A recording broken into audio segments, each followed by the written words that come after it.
Yo, what's up guys? Today mag-unbox tayo ng speaker na binili ko sa CDR-KING. Let's get started. So, the black USB mini speaker ng CDR-KING. So, ang presyo niya ay 160 pesos. So, ito yung specifications ng speaker na ito. So, kung gusto niyo makita, i-pause niyo na lang yung video.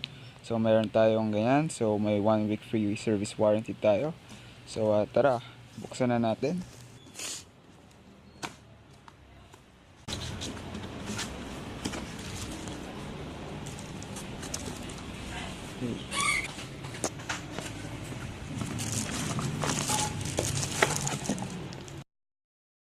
So, ito na po yung speaker.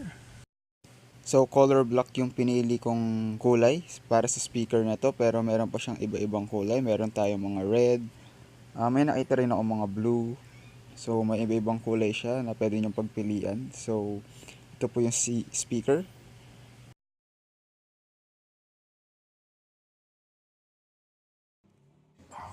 So, ito po yung 3.0mm jack. And meron tayong USB port. And sa likod ng speakers, meron tayong adjustan ng volume dito. Pwede nating hinaan or lakasan yung volume. Okay, so ngayon titest na natin tong speaker na to. So, let's go!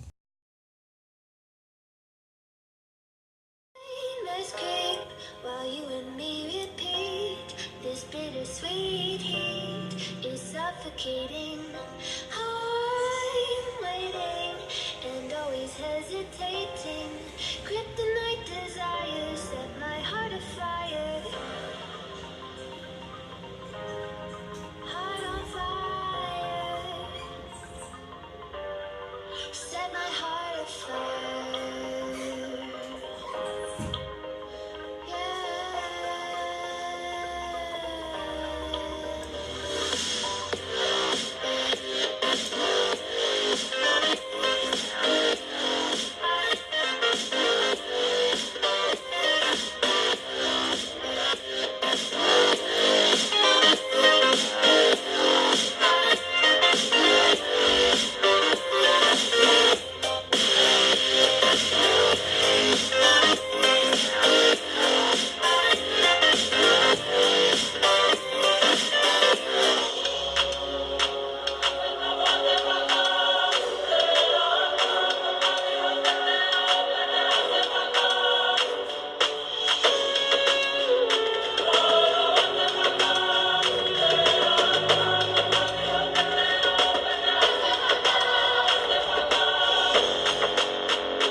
So dito na nagtatapos ang ating video. Sana nagustuhan nyo ang video na to. So like nyo ang video na to kung nagustuhan nyo, and subscribe for more videos, and salamat sa panonood. Peace!